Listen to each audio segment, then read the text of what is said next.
nós estávamos falando da concepção fenomenológica e existencialista que pensa no ser como um ser no mundo. E um ser que, consciente de si enquanto ser no mundo, é consciente também da finitude.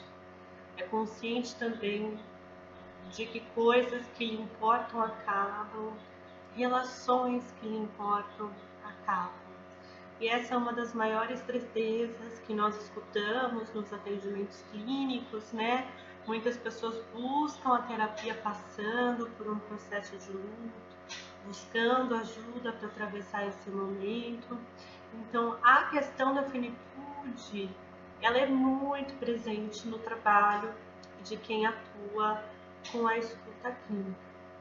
Eu escolhi essa música justamente pensando nesse conceito de ser no mundo, que, como nós vimos no início da matéria, conhecer mais da relação das pessoas com o espaço, conhecer mais da relação das pessoas com os objetos, é conhecer mais sobre elas, é conhecer mais sobre a forma de existir, a forma de ser no mundo.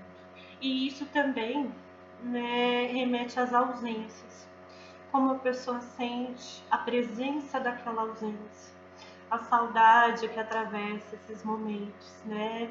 Então a música remete a uma mesa, naquela mesa que está faltando, a consciência da falta, a consciência da ausência, né? A falta não está no objeto, a falta também não está dentro da cabeça da pessoa, a falta está na relação da pessoa com a mesa e as memórias que aquela mesa evoca. A falta está na relação daquela pessoa com o mundo. A saudade atravessa a forma de ser no mundo. A música nos traz assim. Naquela mesa, ele sentava sempre e me dizia sempre o que é viver melhor. Naquela mesa, ele contava histórias que hoje na memória eu guardo e sei de cor. Nós vimos na aula sobre o passado o quanto o existencialismo, as nossas lembranças, nossas recordações, são o passado se presentificando. É o que aconteceu fazendo parte do nosso presente. E muito do trabalho de luto é um trabalho de contato com as memórias, é um trabalho de haver um lugar em que se presentificam as lembranças de um passado que para nós foi importante. Naquela mesa, ele juntava a gente e contava contente o que fez de manhã. E nos seus olhos era tanto brilho que, mais que seu filho, eu fiquei seu fã.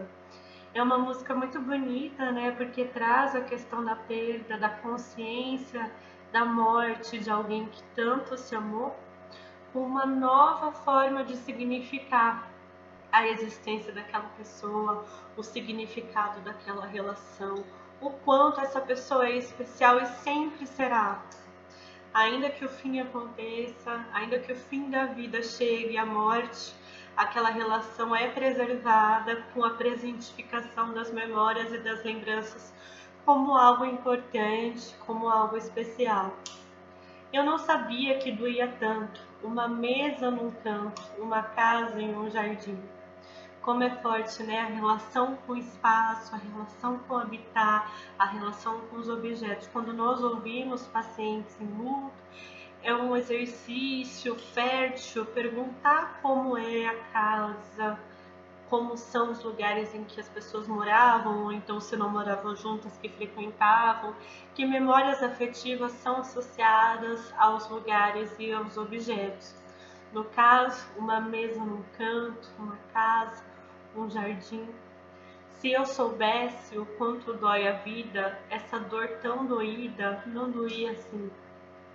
Agora resta uma mesa na sala e hoje ninguém mais fala do seu bandolim. Naquela mesa tá faltando ele e a saudade dele tá doendo em mim. Então, falar sobre a finitude é também falar sobre as marcas do que foi vivido e permanecem em nós e continuam conosco, se presentificam em lembranças, em memórias e em saudades.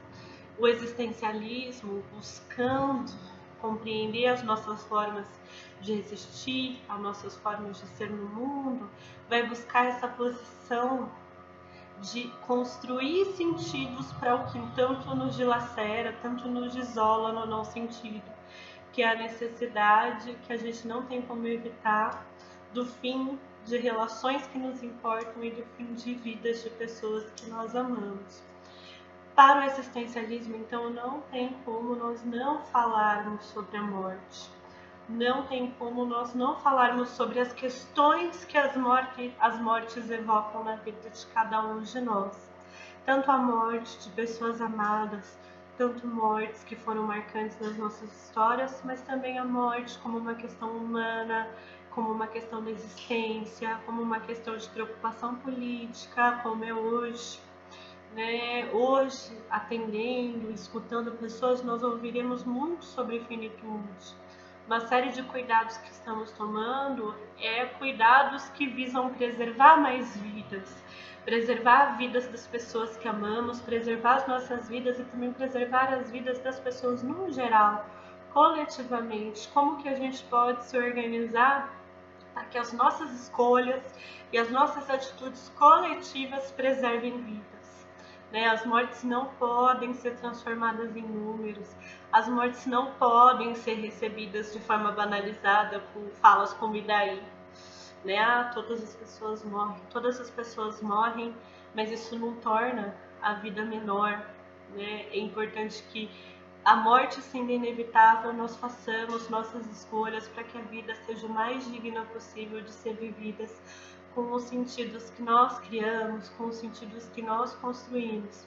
Então, uma pandemia que é um desafio que nós estamos vivendo mundialmente, e que nosso país, com todas as especificidades dos erros que têm sido cometidos para lidar com elas, é algo que nos faz pensar na finitude das vidas e também nas escolhas, nas responsabilidades humanas, para que a gente possa cuidar o máximo possível e, nessas formas de cuidado, valorizar as vidas que temos e que podemos preservar, e também cuidar das pessoas que infelizmente perderam pessoas amadas, muitas delas em processos de luto, que elas não podem se despedir presencialmente, fisicamente, estando junto, e o quanto esse processo de construção de significados, de trazer as memórias, as recordações especiais, de refletir sobre o quanto as vidas são importantes